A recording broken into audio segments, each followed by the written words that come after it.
Well batted, Ian. What did you think was a good total?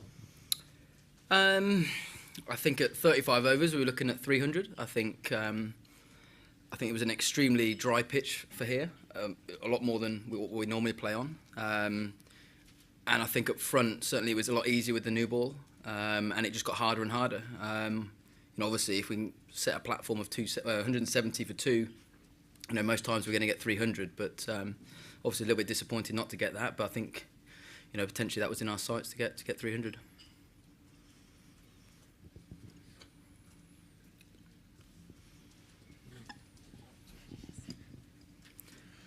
That was a pretty exceptional bowling performance, would you say? Outstanding, yeah. I mean, up front, the first 10 overs were going to be very important for us. I think the best time to bat on the wicket was the hard new ball. And the way Jimmy and Broady set the tone for our innings, the accuracy, the way the guys dived around the field. Like I said, the first 10 overs were always going to be very important for us, and believing that the longer the innings went on and the ball got a bit softer, there'll be turn for Treadwell, and we'll be able to keep it nice and tight in the middle to late overs. So the first 10 overs were absolutely outstanding from Jimmy, and it's great for us as well to be able to celebrate him becoming the leading wicket taker as well. So that's it's been a massive day for him. Mitchell Johnson didn't end up taking any wickets today, but looked pretty dangerous at stages. Do you think Australia might have made a mistake by leaving him out of their Ashes squad? Not really thought about it. I think he bowled very well today. Bowled good pace. And he bowled very well today. But not really thought about what the Australia squad is. Obviously, we've got a lot of cricket coming up, in this tournament. So I've not really given too much thought about what the Aussie squad is for the Ashes just yet. And do you think it will help?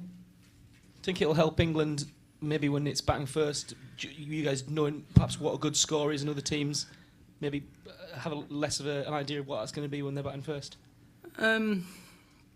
What, just at Edgbaston or just all over England? All over these, and Wales, yeah. Yeah, I guess so. That to me was a very different to a normal wicket that we'd play a one-day international on. It was a lot drier, like I said. For Edgbaston pitch, I'd expect it to stay together a bit longer. But yeah, we certainly have an advantage, obviously, being at home. But that counts for nothing. You still got to play good cricket. And I think New Zealand just showed that to us in the one-day series. If we don't play to our potential, there's 8 very good teams here that can win this competition. And going in without Swan and Finn, who've both played a lot of cricket for England, that perhaps showed a bit of flexibility that you can go about it in a number of different ways. Yeah, definitely. It was great. All our seamers were fantastic today. And Jimmy Treadwell never lets us down. He's got a great record. And like I said, it was unfortunate Swanee was injured, but like I said, perfect bloke to come in and replace him. He's been fantastic for us every time he gets the opportunity. The way he goes about his business is outstanding. In 2005, is beating Australia still as good as it was then? Beating this Australian team, or is it still something? Yeah, of course. Obviously, most special thing. Yeah, obviously to win. The important thing, doesn't matter who we were playing today, we wanted to win. It was the first game of a tournament. We wanted to get off to a good start. Obviously, there's some areas we need to keep tinkering with and improving, as everyone does.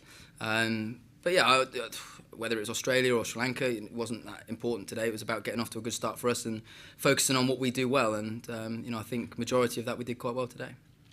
The whole innings you had only 17 boundaries. Does it anything to do with the outfield, or was it tough bowling? What do you think? I just think it got harder as the innings went on. There's very dry square, dry wicket. Obviously, there's a little bit of reverse, so that makes it harder to hit the balls at the death.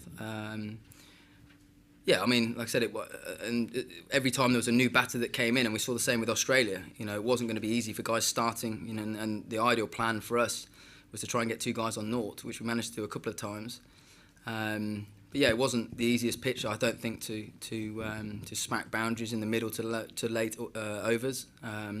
But up front was the opportunity with the newer ball to maybe go, try and get as many as you could up front.